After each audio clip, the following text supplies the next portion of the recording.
الفاتحة.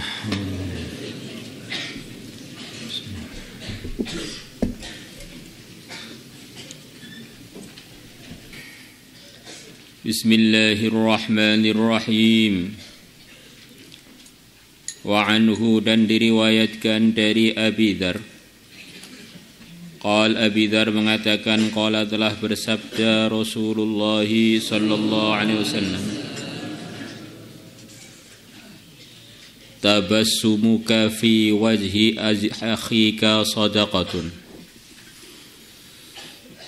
Senyumanmu di depan saudaramu sadaqatun merupakan sedekah. Di muka saudaramu maksudnya di depan. Tabassumuka senyumanmu fi wajhi akhika di muka saudaramu maksudnya di depan saudaramu sadaqatun merupakan sedekah. Wa amruka bil ma'rufi dan perintahmu bil ma'rufi kebaikan. Wa nahyuka dan laranganmu 'anil munkari dari kemungkaran. Sadaqatun merupakan sedekah.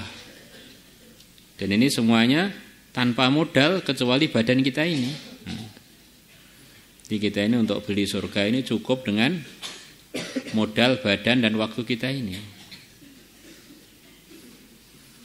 Sampai sedekah materi pun itu sebetulnya tanpa badan dan waktu kita kan gak akan bisa. Jadi markasnya amal ya diri kita ini. Maka kalau orang katanya gak bisa amal karena materi, ini berarti orang yang sedang kebingungan. Dia ini gak paham dia ini materi, maksudnya dia ini siapa dan materi yang di luar badan dia itu siapa. Akhirnya menganggap materi yang di luar badan dia, sebagai maksud. Kemudian dia sendiri malah diabaikan wujudnya. Saya masih kesulitan nunggu lunas hutangnya. Ya kalau lunas. Saya masih sumpah belum laku nikah. Ya kalau laku. Di akhirnya hidupnya itu menjadi melayang-layang di dalam dunia yang menghabiskan umur minimal. Dalam dunia fantasi. Wa irsyaduka ar-rajula fi ardhid dhalalati laka sadaqatun. Dan penunjukan darimu kepada seorang laki-laki fi ardhid dhalalati, di tempat sesat. Ardhun ini bumi, ad-dhalalah sesat, maksudnya di tempat yang dia tersesat di situ itu. Laka sadaqatun, bagimu merupakan sedekah. Wa imatatukal hajara wasyauka wal 'azma 'anit tariqi laka sadaqatun. Dan kamu menyingkirkan batu, wasyauka dan duri, wal 'azma dan tulang, 'anit tariqi dari jalan. Laka sadaqatun, bagimu adalah sedekah. Wa ifrahuka min dalwika fi dalwi akhika laka sadaqatun. Dan menuangmu diambil dari wadahmu, dituangkan di wadah saudaramu, bagimu merupakan sedekah. Rawahu Tirmidzi wa qala haditsun hasan wa Ibnu Hibban wa zada, dari Ibnu Hibban menambahkan wa basaruka lirrajulir radiil basari laka sadaqatun. Dan ngelihatmu untuk laki-laki yang pandangannya lemah. Ar-radi itu artinya lemah. Wa basaruka lirrajulid dha'ifil basari. Ada orang minnya 12 soalnya. Ada orang matanya ada kelemahan, kemudian kamu menggunakan pandangan kamu untuk laki-laki itu. Kamu tuntun atau kamu tunjukkan sini. Ini wa basaruka lirrajulir radi al-basar. Laka sadaqatun, bagimu merupakan sedekah. Allah.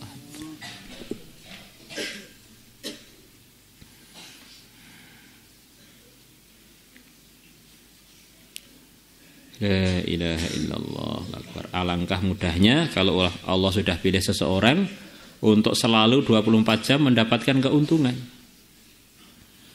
Jadi kalau Allah nggak tolong, orang tuh waktunya berlalu tanpa ada kemajuan, bahkan kemerosotan, bahkan kerugian, bahkan kecelakaan. Wa an Abi Jurai Al-Hujaimi radhiyallahu anhu qala ataitu aku telah mendatangi Rasulullah sallallahu alaihi wasallam. Fakultu maka aku mengatakan ya Rasulullah wahai Rasulullah sallallahu alaihi wasallam.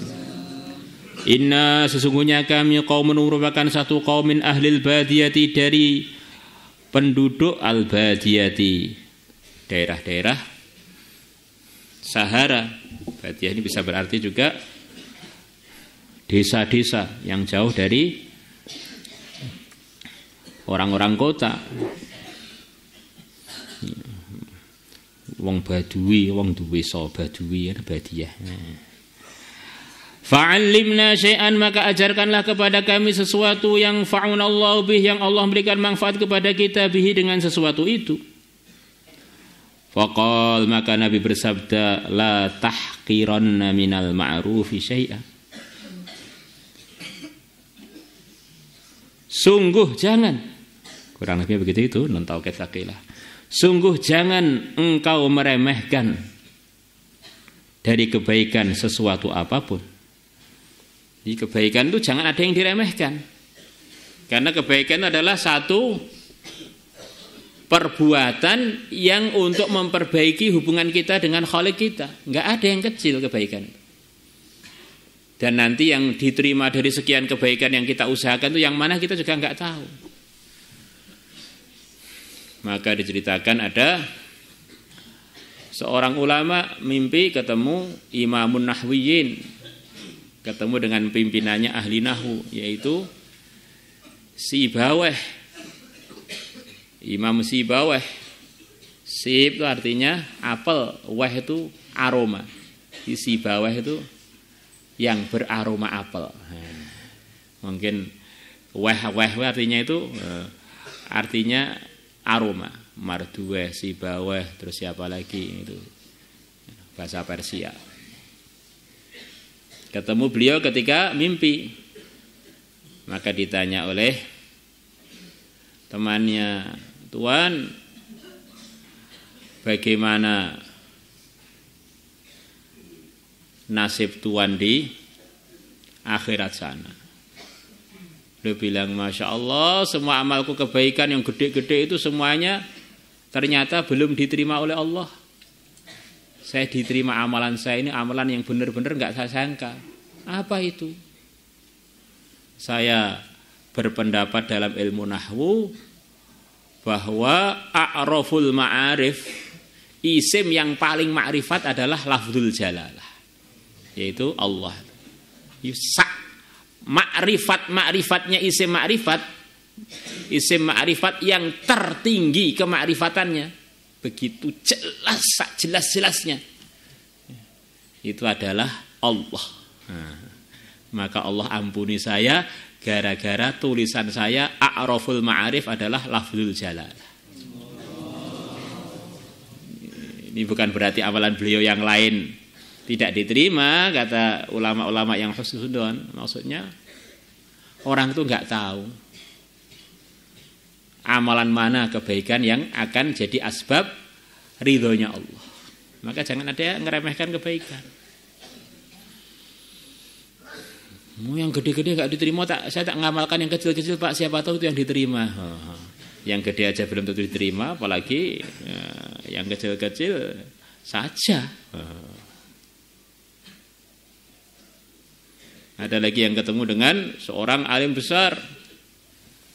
Ditanya, apa nasib kamu di akhirat sana? Masya Allah, semua dosa saya dimaafkan oleh Allah gara-gara saya pernah mengikram seekor lalat. Yang diikram bukan kok hewan yang berharga, lalat. Lalat yang jadi sindiran bagi orang yang enggak punya adab. Man laisa lahu adabun fahuwa dzubabun. Orang yang enggak punya adab itu seperti lalat. Mau orang soleh, solihah, mau orang alim, alimah, siapa aja. dihinggapi semua, nggak punya adab. Nah, katanya lalat itu diciptakan oleh Allah di antara hikmahnya biar semua orang itu nggak ada yang bisa sombong. Mau raja, mau rakyat semuanya pernah dihinggapi lalat. Nah. Saya tengah-tengah mutolaah nulis-nulis, ada lalat mampir saking hausnya pengen minum dari tintaku, tak biarkan. Akhirnya lalat itu minum tinta itu. Ternyata Allah ridho dengan perbuatan saya, terus Allah memaafkan kekurangan-kekurangan saya.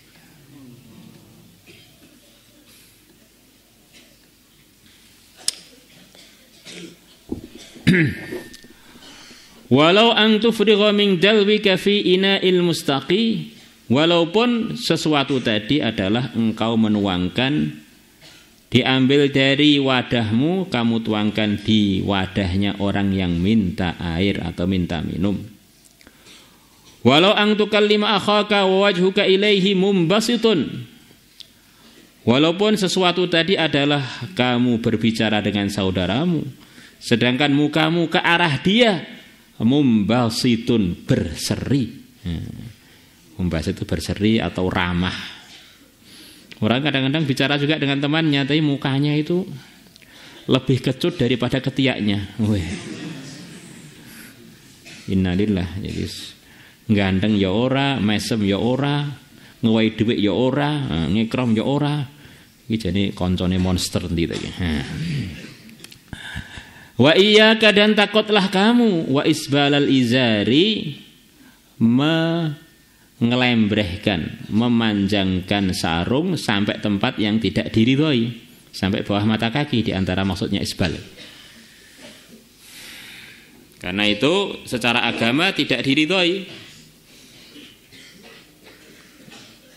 tidak baik.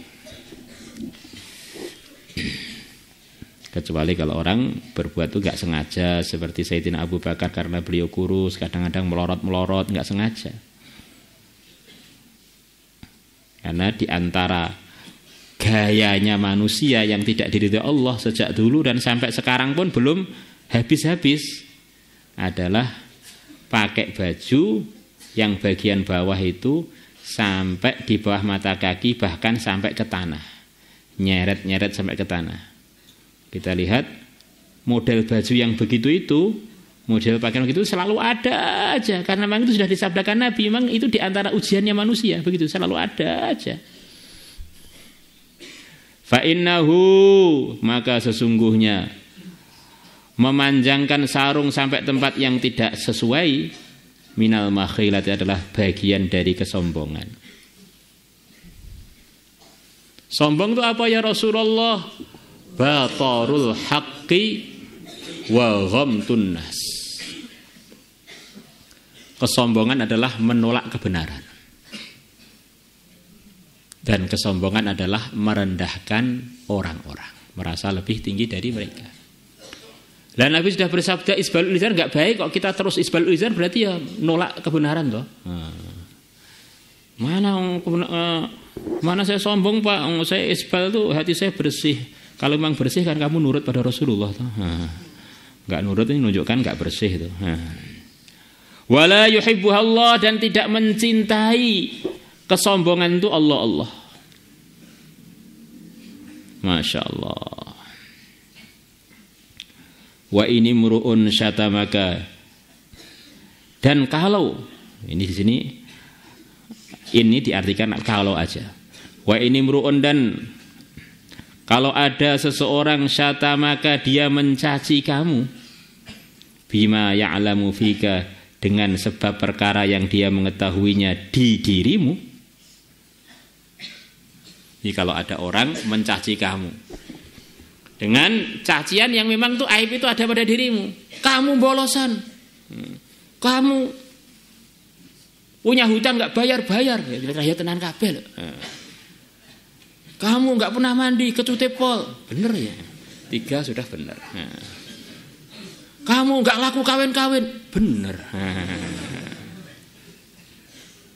Kamu weselnya nggak digunakan untuk bayar maslahat, tapi untuk kuliner, bener. Kalau ada orang nyaci kita dengan apa yang dia ketahui di dalam diri kita emang itu. Terus jangan karena emosi kita malah nyaci dia tanpa ilmu.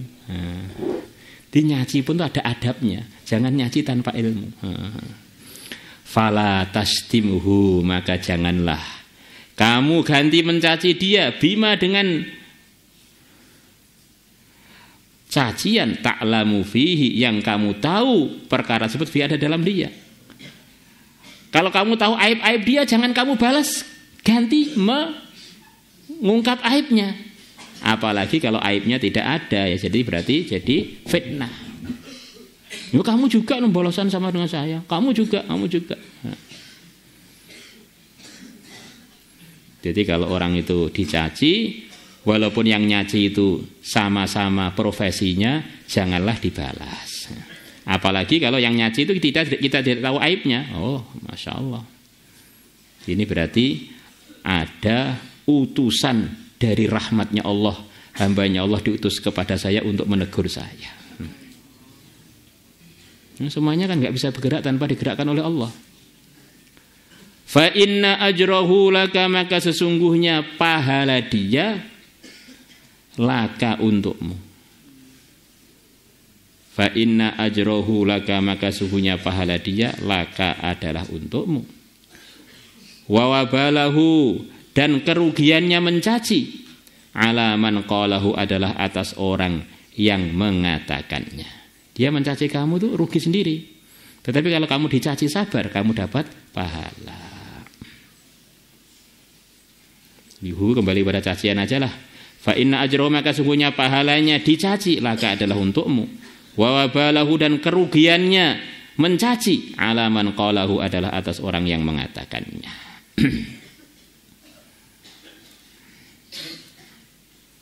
La ilaha illallah.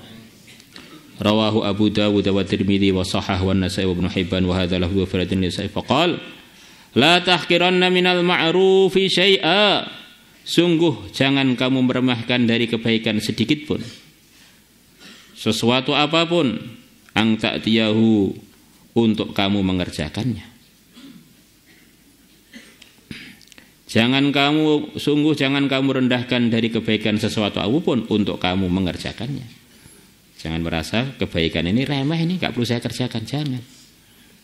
Walau antahaba silatal habli, walaupun kamu memberikan sembungannya tali. Kalau tali kan masih lumayan, hanya sembungannya tok yang kamu berikan, itu pun bagian dari kebaikan. Walau antufriqa min dalwika fi ina'il mustaqi, walaupun kamu menuangkan dari wadahmu, dituangkan di wadahnya orang yang minta air. Walau angtalqa akhaka wa juga basitun ilaihi, walaupun kamu ketemu dengan saudaramu sedangkan mukamu ramah kepadanya, berseri kepadanya. Walau ang tu'nisal wahsyana, walaupun dengan kamu menghibur al-wahsyana, orang yang sedang sedih, orang yang sedang gundah gulana, kamu hibur dia menafsika dengan dirimu.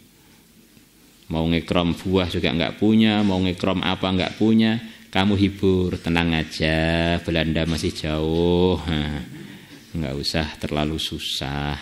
Semua yang menyusahkan itu mesti ada hikmahnya. Untuk diri kita ini mentarget diri kita, janganlah mengharap makhluk untuk menghibur kita. Tetapi kalau kita melihat teman kita sedang susah, hiburlah dia. Karena itu adalah pahala bagi kita. Islam itu mengajarkan kita bagaimana kita ini selalu cari pahala. Jangan terus pengennya kita itu dijadikan tempat pahalanya orang lain. Dihibur, dihormati, diikram, dimuliakan. Yang berpahala kan orang lain. Yang itu semua itu belum tentu berpahala. Orang yang dimuliakan belum tentu berpahala, yang memuliakan pasti berpahala. Orang diikram belum tentu berpahala, tapi yang mengikram berpahala. Orang yang menghibur saudara muslimnya pasti dapat pahala, yang dihibur belum tentu. Nah, kadang-kadang orang itu kebalik, nafsunya mengajak untuk cari yang enggak berpahala, dan cari mutu-mutu rendah itu. Pengennya disayang, pengennya diberi, pengennya difasilitasi, pengennya diperhatikan, pengennya disanjung, kayak ning ganjarane kabeh.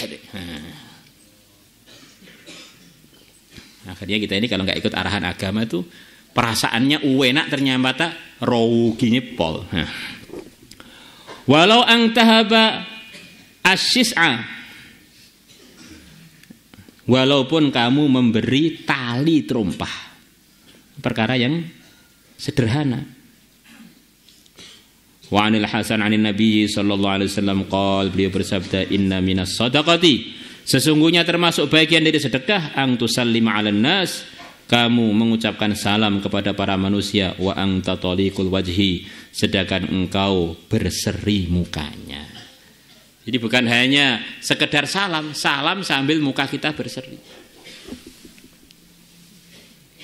Ini kita telah masuk hari pertama dari Dzulhijjah. Maka bagaimana kita meningkatkan amalan-amalan kita, karena 10 awal dari Dzulhijjah ini merupakan hari-hari khusus selama 1 tahun, yang mana ya hanya 10 hari itu harinya. Ada pahala khusus yang tidak didapatkan kecuali di 10 hari Dzulhijjah. Ini dalam Majar Rabi halaman 157 diceritakan, tidak ada hari yang lebih dicintai oleh Allah untuk disembah di dalam hari itu melebihi 10 Dzulhijjah. Puasa 1 hari di hari itu disamakan dengan puasa 1 tahun. Di setiap hari dari Dzulhijjah seperti 1 tahun.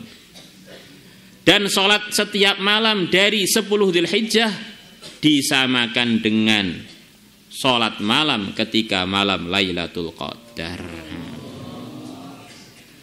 Diriwayatkan dari Sayyidina Anas bin Malik anhu, beliau mengatakan, telah dikatakan mengenai 10 hari Dzulhijjah, setiap hari harganya seperti 10 hari. Dan pas hari Arafah, hari ke-10, hari ke-9 ya.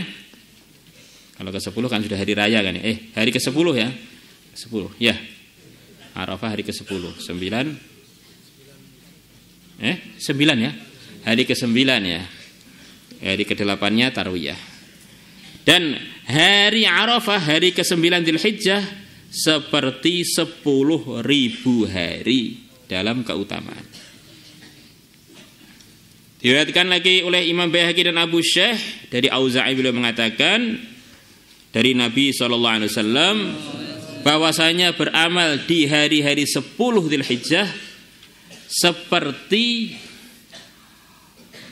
bertempur fisabilillah, yang siangnya puasa dan malamnya dia berjaga. Kecuali kalau orang itu mati syahid, baru mungkin bisa melebihi amalan 10 hari Dzulhijjah itu. Masya Allah. Dan masih banyak lagi. Di antara arahan agama adalah tidak ada hari yang lebih agung di sisi Allah dan lebih dicintai oleh Allah, amal di dalamnya melebihi 10 Dzulhijjah. Maka perbanyaklah di dalamnya membaca tasbih, tahmid, tahlil dan takbir. Sehari seperti setahun. Maka di samping Arafah, kita bagaimana puasa 10 hari ini kalau bisa semuanya. Insyaallah.